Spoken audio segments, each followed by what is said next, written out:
खान को सुंदर रूप देखने का शौक था। एक परिवार था दिल्ली में, उसके छोटे से बालक को रोज ले जाता रस खान, क्योंकि एक तो मुगलों का साम्राज्य, ऊपर से रस खान सेनापति था मुगल का, इसलिए डर के मारे घर के लोग बेचारे कुछ नहीं कहते, रोज अपने बालक को तैयार करके खड़ा कर देते कि रस खान लेने आएगा।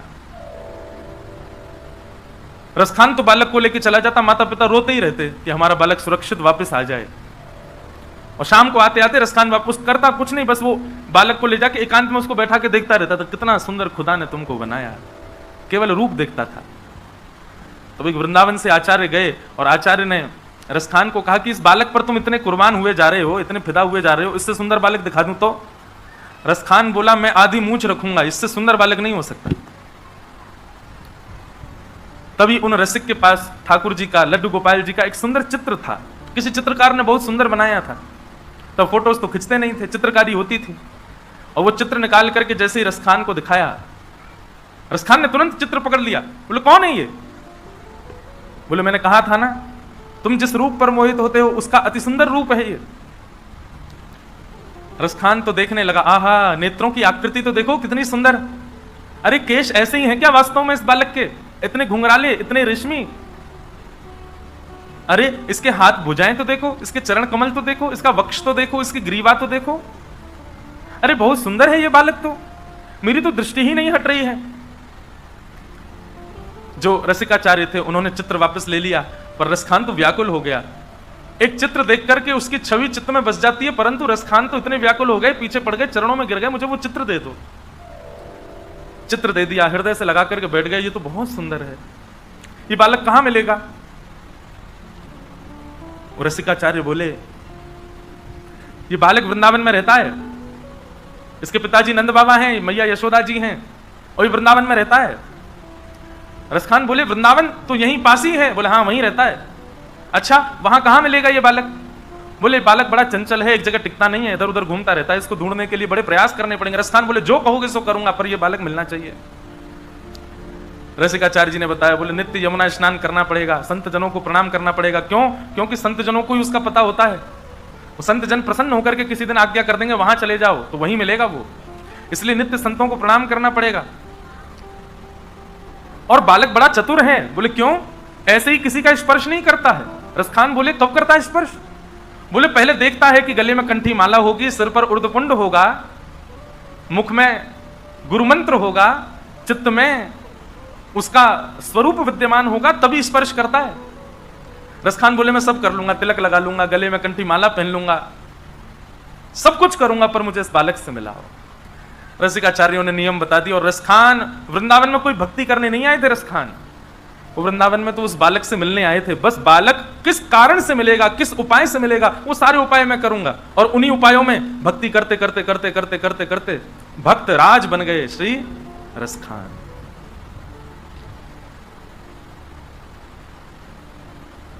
हाँ हाँ, अद्भुत है ठाकुर जी की लीला।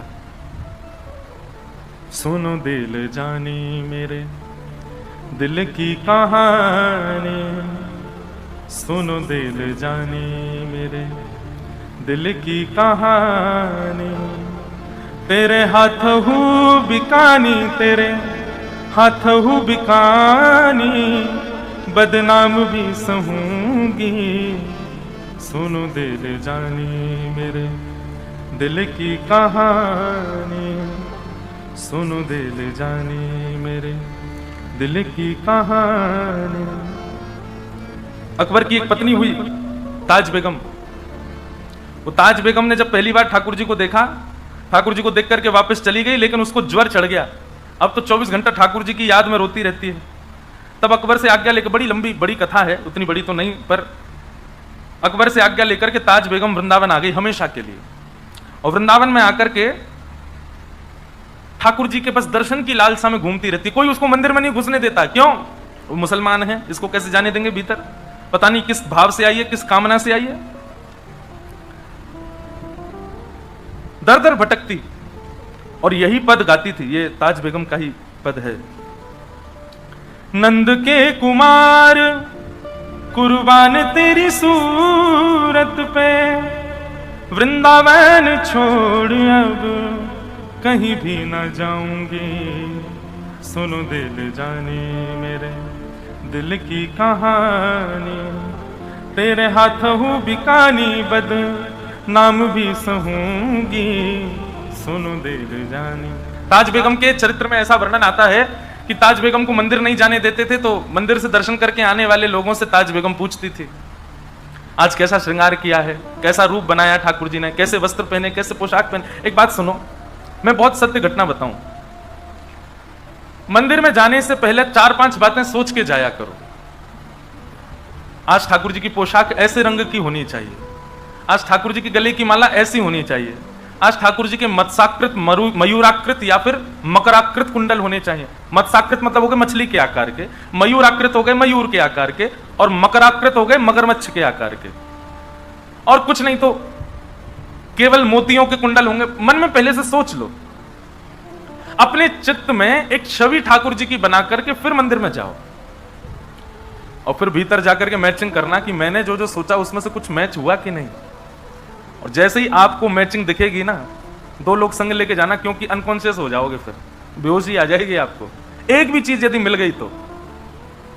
और जब मिलता हुआ दिख जाए ना, जो विचार किया वैसा श्रृंगार दिख जाए, तो बस प्रसन्न हो जाना कि मेरी भक्ति स्वीकार हो रही है, ठाकुर जी स्वीकार कर रहे हैं। एक प्रसंग है, मैंने 1-2 बार सुनाया कथा में। हमारे गिरधर लाल जी कल पधारे थे कथा में। आप श्री का प्रथम जन्मोत्सव हम लोगों ने मनाया नाथद्वार में, और इस बार ठाकुर जी का 5म जन्मोत्सव भी नाथद्वारा में ही है। ठाकुर जी का प्रथम जन्मोत्सव नाथद्वारा में हुआ, द्वितीय जन्मोत्सव पंढरपुर में होना था पर कोविड के कारण वृंदावन में हुआ, तृतीय जन्मोत्सव जगन्नाथपुरी में होना था पर कोविड के कारण वो भी वृंदावन में हुआ, और चतुर्थ जन्मोत्सव ठाकुर जी का अयोध्या जी में हुआ, और फिर अब की बार 5वां उत्सव ठाकुर जी का द्वारिका में हुआ। अब 6वां उत्सव है ठाकुर जी का, हमारे गिरधर लाल जी का श्री नाथद्वार में। आप लोग भी आइएगा 11 से 17 जनवरी। ठाकुर जी का हर वर्ष 11 से 17 जनवरी अलग अलग जगह पर उत्सव होता है। और देखो जगह पता कैसे डिसाइड होती है, अंतिम दिन 4 पर्ची डाली जाती है 4 जगहों की, उसमें से एक पर्ची उठेगी, जहां का नाम आता अगला उत्सव वहीं होता है। तो इस बार 4 पर्ची डाली थी, और 4 पर्चियों में था तिरुपति बालाजी, गुरुवायूर, नाथद्वार और श्री गोवर्धन वृंदावन अपने ब्रज में। तो जब पर्ची उठी तो आया नाथद्वारा, श्री नाथद्वारा। तो 11 से 17 जनवरी वहां होगा उत्सव। तो प्रथम उत्सव जब ठाकुर जी का हुआ, हमारे लाल जी जब 1 साल के भये, तो कितनी सत्य घटना, बहुत ध्यान से सुनना। तो वहां कथा का नियम होता है, 9 बजे कथा शुरू होती है, 12 साढ़े 12 बजे तक कथा चलती है लाल जी के उत्सव में, और शाम को उत्सव होते हैं। तो सुबह सुबह उठ करके मैं ठाकुर जी का श्रृंगार आदि करके बढ़िया उनको तैयार करके बंगला सजा करके, सर्दियों का समय होता है तो पुष्प के बंगले नहीं बनते ठाकुर जी के, हटरी बनती है, हटरी ठाकुर जी को धराई जाती है। तो प्रथम दिन नीला श्रृंगार, मोतियों की माला, और ठाकुर जी बैठे कांच की हटरी में श्रृंगार करके 9 बजे मैं अपना बाल भोग पाके सीधे कथा में चला गया।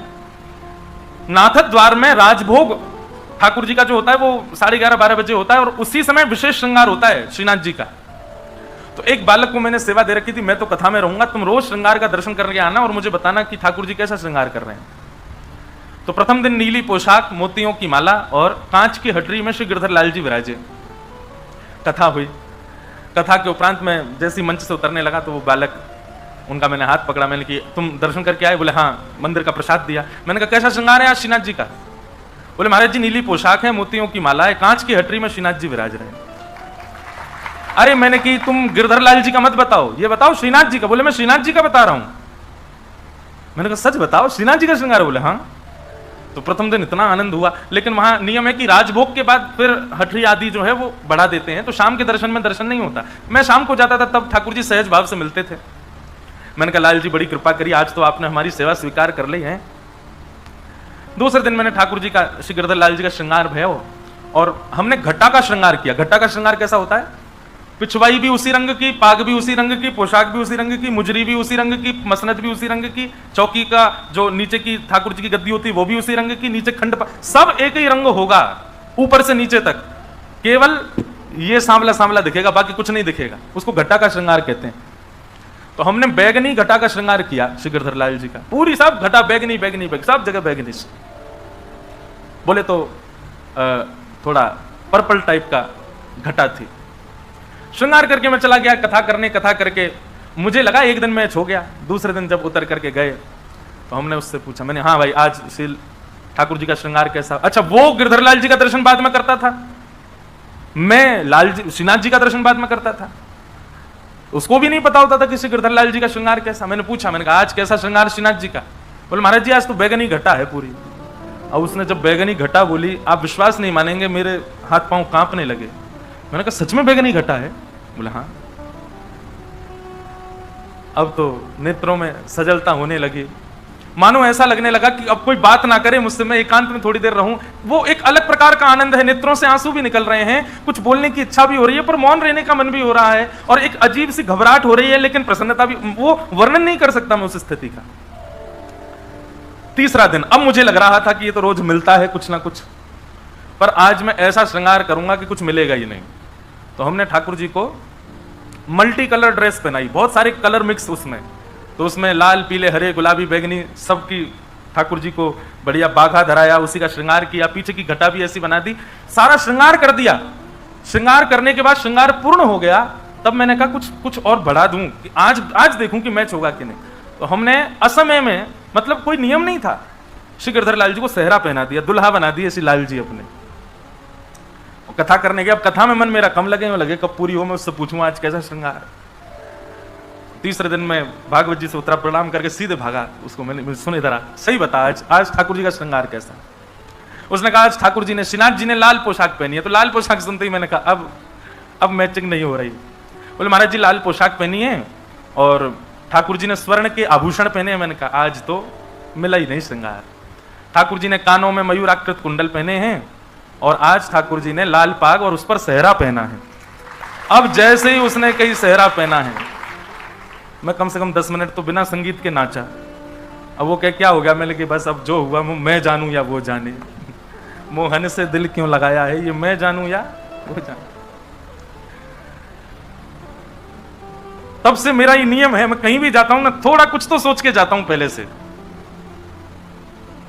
लेकिन इसमें एक बात है, आपके दर्शन की उत्सुकता इतनी बढ़ जाएगी क्योंकि आप पहले विचार कर चुके हो कि ऐसा कुछ श्रृंगार होगा, तो आप जैसा दर्शन करोगे ना वो भूल नहीं सकते आप उस दर्शन को। दूसरी बात, अगर कहीं से भी मिल गया आपका मन का भाव तो अत्यंत प्रसन्न, बस अभिमान मत आने देना चित्त में। और तीसरी बात, यदि आपका श्रृंगार जो जैसा विचार किया ना मिले, ठाकुर जी से ना मैचिंग खावे, तो फिर बहुत रोना भी आ सकता है, तो बहुत निराशा भी हो सकती है। इसलिए अत्यंत उत्सुकता वो हो जाए तो अभिमान मत करना, और बहुत कष्ट हो तो रोना नहीं, तैयारी बना के जाना, लेकिन करना जरूर मेरी कही है बात। और ये पता, सब जगह कुछ ना कुछ किया करो। अपने गुरुदेव से मिलने जाओ तो मन में विचार करो, आज अगर गुरुजी ने ऐसा कुछ किया तो समझ जाऊंगा कि मुझसे प्रसन्न है। कई लोग हैं वो हमारी कथा सुनते हैं और कथा लाइव ही सुन रहे हैं अपने घर बैठ के, वहीं से सोचते हैं आज महाराज जी ने अगर हमारा नाम बोल दिया मंच से कथा कहते कहते। फिर एक कोई मुझे मिले तो बोले महाराज जी हम पहले ही सोच के बैठे थे, आप आज आपने ऐसा बोला तो हम समझ जाएंगे ठाकुर जी प्रसन्न है, और आपने तुरंत ही बोल दिया। मैंने कहा भाई मैं मुझे कोई पता नहीं चली थी कि तुम सोच रहे हो, ये तो ठाकुर जी बुलवाते हैं। पर इस प्रकार का स्वीकारीकरण आपकी भक्ति की पुष्टता को प्रमाणित करता है। ताज बेगम वो मंदिर नहीं जा पाती है, पर नित्य आने वाले दर्शनार्थियों से पूछती है कि श्रृंगार कैसा है ठाकुर जी का, और जैसा जैसा लोग वर्णन करते हैं वैसी छवि अपने चित्त में बनाती है। ये करते करते ताज बेगम को महीनों बीत गए, वो रोज सुन करके ठाकुर जी की छवि चित्त में बनाती है और उस वहीं दर्शन करती है। एक दिन ताज बेगम ने सोचा, हर बार तो मैं सबसे सुनती हूं, आज मैं खुद ही श्रृंगार करती हूं और फिर पूछूंगी। तो आज ताज बेगम ने अपने हृदय के ठाकुर जी का खुद ही श्रृंगार किया। ऐसी पोशाक है, ऐसी माला है, ऐसी पाग है, ऐसे कानों के कुंडल हैं। अब वो जब गई, ये प्रेरणा मैंने ताज बेगम से ली, तो वो गई और जाकर के मंदिर के बाहर खड़ी हो गई, अंदर तो जाती नहीं है। तो जैसी निकल करके उनसे पूछती है आज ठाकुर जी का श्रृंगार कैसा? बोले आज तो ठाकुर जी ने लाल पोशाक पहनी है, स्वर्ण के आभूषण पहने हैं, ऐसी पाग पहनी है, यहाँ पर थोड़ी पर हीरा लटका है, नथ बेसर पहनी है। अब ताज बेगम रोवे से रोवे, क्यों? क्योंकि उसने अपने हृदय में भी ऐसे ही ठाकुर जी का श्रृंगार किया। स्थिति ये हो गई ताज बेगम की, अब ताज बेगम जो सोचती है ठाकुर जी वैसा ही श्रृंगार करते हैं भीतर, उसको भीतर जाने की आवश्यकता नहीं है, ताज बेगम को प्रवेश करने की आवश्यकता नहीं मंदिर में, वो जानती है कि आज ठाकुर जी का ऐसा श्रृंगार होगा। अब तो यह स्थिति हो गई कि ताज बेगम यदि सोच ले कि ऐसा नहीं ऐसे होंगे ठाकुर जी, तो वैसे ही बनेंगे आज ठाकुर जी भीतर। पुजारी जी और कुछ कर ही नहीं सकते, उससे बाहर जा ही नहीं सकते। यही स्थिति सूरदास जी की। सूरदास जी महाराज रोज वर्णन कर देते हैं ठाकुर जी के श्रृंगार का। एक दिन गोसाई जी ने कहा कि ये तुक्का मार देते हैं, इनको दिखता तो है नहीं, आंख तो है नहीं इनकी, इनको कैसे पता ठाकुर जी कैसे बने। तो ठाकुर जी को एक कॉपीन पहना दी, गले में मोतियों की माला पहना दी और कुछ पहना ही नहीं। आज ठाकुर जी निर्वस्त्र खड़े कर दिए। सूरदास जी से बोले अब बताओ ठाकुर जी कैसे लग रहे हैं। बोले पीतांबरी बोल देना ये तो सामान्य बात है, ठाकुर जी पीतांबरी पहनते ही हैं। सिर पर पाग बोल देना, कभी मुकुट बोल देना, ये तो सामान्य बात है, क्योंकि पाग और मुकुट के अलावा कुछ पहनते नहीं है। आज बताए सूरदास क्या पहना है ठाकुर जी ने, क्योंकि सूरदास ठाकुर जी तो आज निर्वस्त्र खड़े हैं, नेत्र है नहीं सूरदास जी के। जैसे ही कपाट खुले श्रीनाथ जी के, सूरदास जी पहले तो मुंह पे हाथ धर के खूब हंसे। गोसाई जी बोले क्या हो गया, आज कैसे लग रहे हैं ठाकुर जी? आज तो बहुत प्यारे लग रहे हैं, बताओ तो सूरदास कैसे लग रहे हैं? नेत्र नहीं है सूरदास जी के। सूरदास जी कहते हैं मोतन माल गले उर साजे, छवि के उठत तरंगा, आज हरि देखे नंगम नंगा, आज हरि देखे नंगम नंगा। सबके नेत्र सजल हो गए जब सूरदास जी ने वर्णन किया। नेत्रों की आवश्यकता नहीं है ठाकुर जी को देखने के लिए भैया, प्रेम की आवश्यकता है, अंतर हृदय में भाव की आवश्यकता है। कानों की आवश्यकता नहीं है ठाकुर जी की कथा सुनने के लिए, भाव की आवश्यकता है। जीव की आवश्यकता नहीं है ठाकुर जी की कथा गाने के लिए, भाव की आवश्यकता है।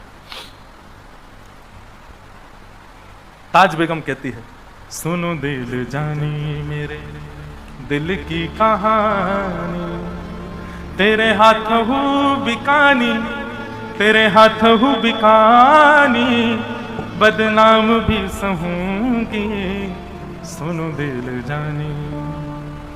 देव पूजा ठानी में नमाज हूँ भुलानी, तज कलमा कुरान तेरे गुनन गहूंगी मैं, सुनो दिल जानी मेरे दिल की कहानी, तेरे हाथ हूँ बिकानी, तेरे हाथ हूँ बिकानी, बदनाम भी सहूंगी, सुनो दिल जानी। सांवला सलोना सिर ताज सिर कूले दिए, तेरे नेह दाग में निदाग हूँ गधूंगी मैं, सुनो दिल जानी मेरे दिल की कहानी। नंद के कुमार कुर्बान तेरी सूरत पे, नंद के कुमार कुर्बान तेरी सूरत पे, हूँ तो मुगलानी हिंदुआनी हूँ रहूंगी मैं, सुनो गुल जानी मेरे दिल की कहानी, तेरे हाथ हूँ बिकानी, तेरे हाथ हूँ बिकानी, बदनाम भी सहूंगी, सुनो दिल जानी। ये प्रसंग क्यों सुनाया मैंने कि वही ताज बेगम जब वृंदावन जाती है तो उसको भीतर मंदिर में जाने की आवश्यकता नहीं है, वो केवल वृंदावन को भजती है और वृंदावन की कृपा से ठाकुर जी मंदिर के बाहर तक दर्शन दे देते हैं उसको, बाहर नहीं अंतस्थ में। और वृंदावन जब कृपा करता है ना बंधुओं, तब वृंदावन की कृपा से आपको साधन की आवश्यकता नहीं होती। आप जहां बैठेंगे वहीं राधा रमन लाल हैं, आप जहां बैठेंगे वहीं श्री बिहारी जी महाराज हैं, आप जहां बैठेंगे वहीं यमुना जी हैं, आप जहां बैठेंगे वहीं श्री गोवर्धन नाथ प्रकट हो जाएंगे। ये वृंदावन कृपा करके प्रदान करता है, ये अन्य में सामर्थ्य नहीं है कृपा करने की।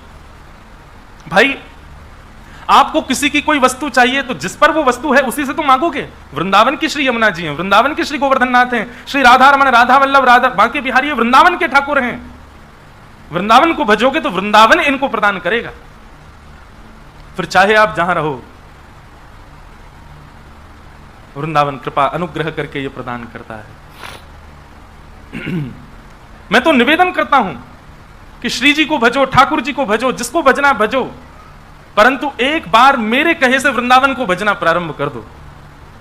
नित्य आप अपनी सेवा के भाव में अपने जब भी आप बैठते हैं अपने ठाकुर जी के आगे नेत्र बंद करके श्री वृंदावन वृंदावन वृंदावन वृंदावन वृंदावन वृंदावन वृंदावन वृंदावन भजो। वृंदावन अनुग्रह करता है तो आपको कण कण में श्री राधा रमण जी का अनुभव होता है। ऐसा श्री वृंदावन धाम।